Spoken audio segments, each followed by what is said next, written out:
Christian Craig and Eli Tomac win Anaheim 2 to retain their points lead, while Jason Anderson makes a risky move on Ken Roczen. I'm Tyler Deering, and welcome to Gate Drop News.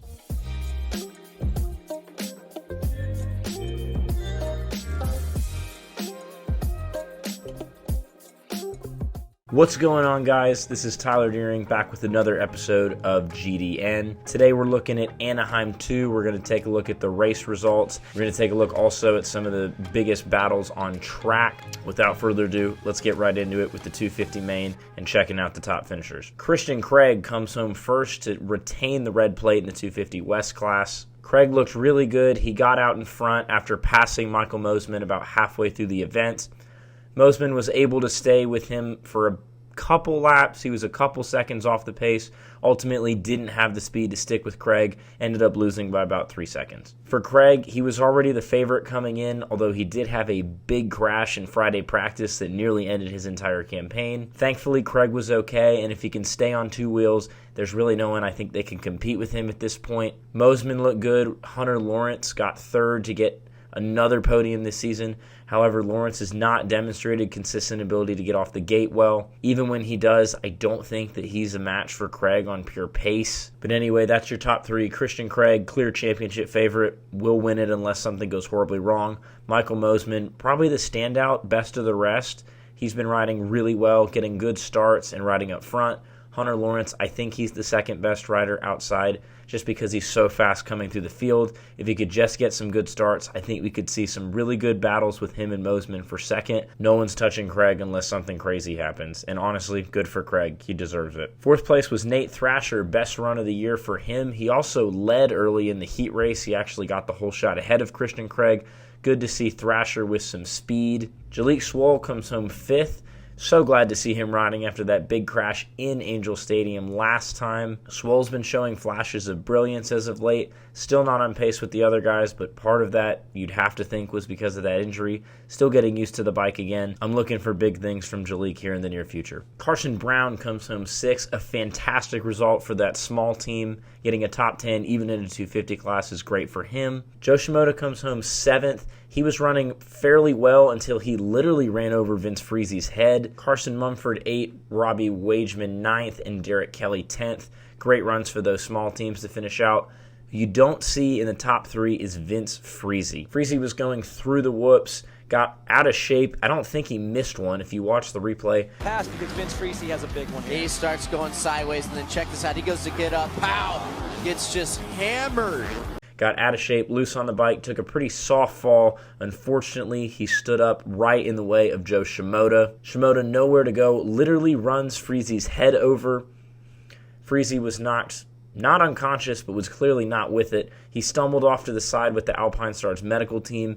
He got to his feet, unfortunately was not able to walk away in a straight line as he veered back towards the racing surface. It's unclear how long Vince Friese will be out. They said on the broadcast that he had had stitches for his tongue. Didn't mention anything about a concussion, but if they don't, they need to get him checked out because that did not look good for Vince Friese. As a result, Shimoda comes home seventh. It's unfortunate. He was running better than that. Shimoda seems to have pace, and whether it's his fault or not, he manages to find a way to get on the ground and mess up great finishes. This one wasn't his fault. Bummer for him. I'm hopeful that stuff like this just doesn't happen to him because it'd be really nice to see how fast he actually is compared to some of these other guys in the class. Friese would come home to finish 19th, effectively ending any chance he had at a decent points finish this year, but also taking away a podium.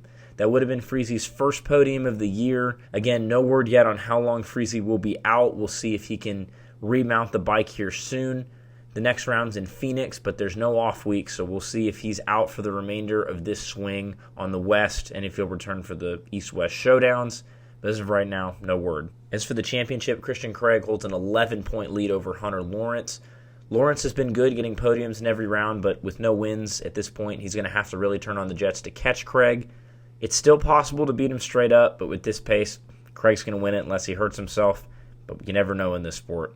Anyway, on to the 450 class. Ken Roczen got out and got the whole shot. It looked like it was going to be a repeat of Anaheim 1. Unfortunately for Roczen, fate has not been on his side at all. After winning Anaheim 1, it has been nothing but downhill for the German rider. Roczen crashed in round 2 in Oakland, resulting in a terrible finish. Roczen has had several incidents this year where he has not found his footing. In round 2, he crashed in the whoops, leading to a bad finish. Round 3 saw him get taken out by Jason Anderson. Although unintentional, it ruined Roczen's night and didn't have a dent on Anderson's performance. Tonight was no different. About halfway through, Jason Anderson sent a very aggressive move up the inside in the sand section. Roczen took the outside line. Anderson took the inside line. Anderson, I believe, thought that he had Roczen passed.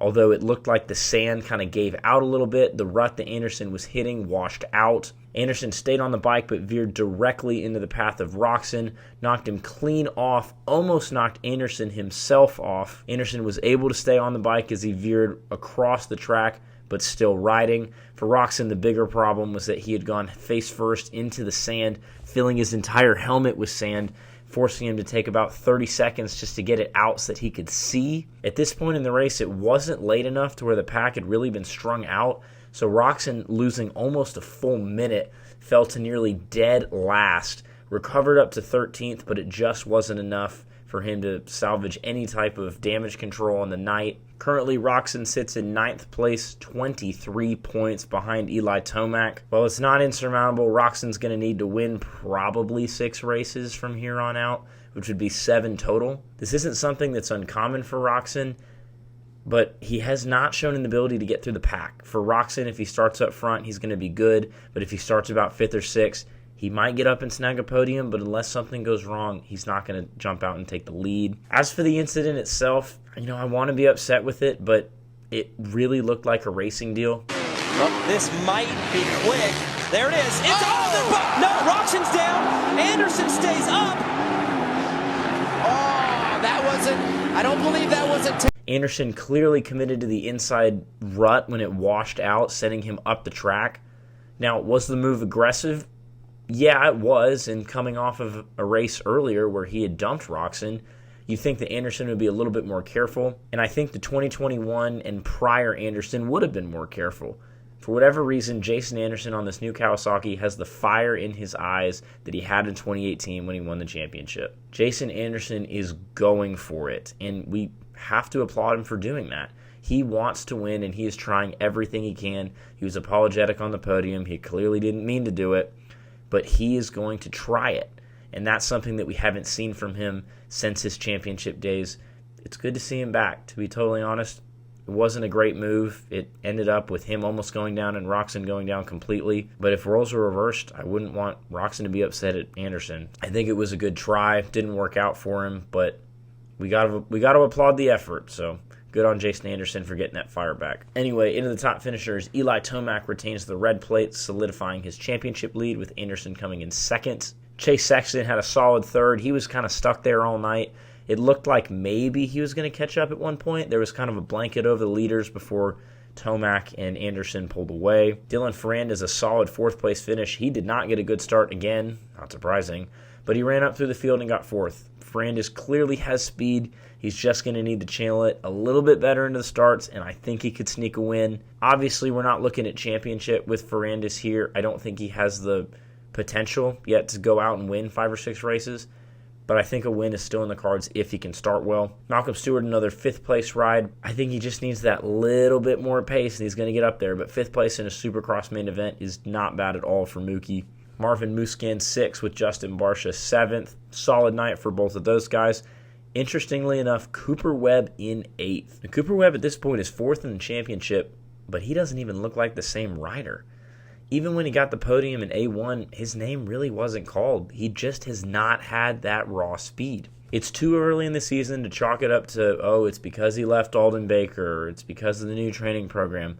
Not quite. I wouldn't jump the gun just yet. It could be the motorcycle. It could be the training, don't get me wrong, but we need to see more time before we make certain causes as to what the problem is with Cooper Webb. But right now, he looks terrible. I mean, he had a crash in a very slow corner with Barcia, but he wasn't running well even before that. That crash only cost him 1 place. We'll see if the champion gets his form back, but as of right now, not looking good for Cooper Webb. 4 rounds in, he has not looked this bad in a long time. Dean Wilson comes home 9th with Shane McElrath 10th. Great run for both of those guys to get a top 10. Max Anstey 11th. Again, good run for that team. They're riding without Joey Savacci due to injury. Good to see that team run towards the top half of the table Want to see them continue to make strides forward. That bike's not off the pace. I think if they get a good ride going, they could sneak into maybe a top 8 position. McElrath has been great at starts. I think just adjusting to the 450 class is going to take a little bit of time, but that bike does have the pace to get up there and get a little bit better finish, but not a bad night for either one of those guys. Ken Roczen 13th, as we already mentioned. Aaron Plessinger comes home 22nd after he had a crash over the start-finish line jump into the sand section. The crash wasn't really shown on TV. The camera didn't quite get around to show Plessinger. He came out on Instagram and said that he was pretty much okay. He had gone down, knocked his head a little bit, wasn't able to continue.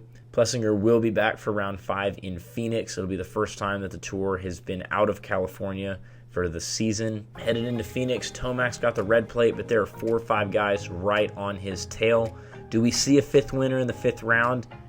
We could. We very well could. Phoenix is going to be a very fast track with a long front stretch and some great opportunities for passing. Very excited to keep covering this for you guys. Let me know down in the comments who is going to win in Phoenix. Anyway, this has been Tyler Deering for Gate Drop News. Thank you so much for your time. Really appreciate it. Check out our other videos on the channel. Trying to grow it as best we can. Thank you guys so much for the support. It means the world to me. If you've made it this far, tell a friend about us. Tell them to go subscribe. We're trying to get bigger here, but it's really been fun to cover it for you guys thus far. Looking forward to keeping it going. Anyway, I've taken up too much of your time. This is Tyler Deering with GDN. I will see y'all in the next one.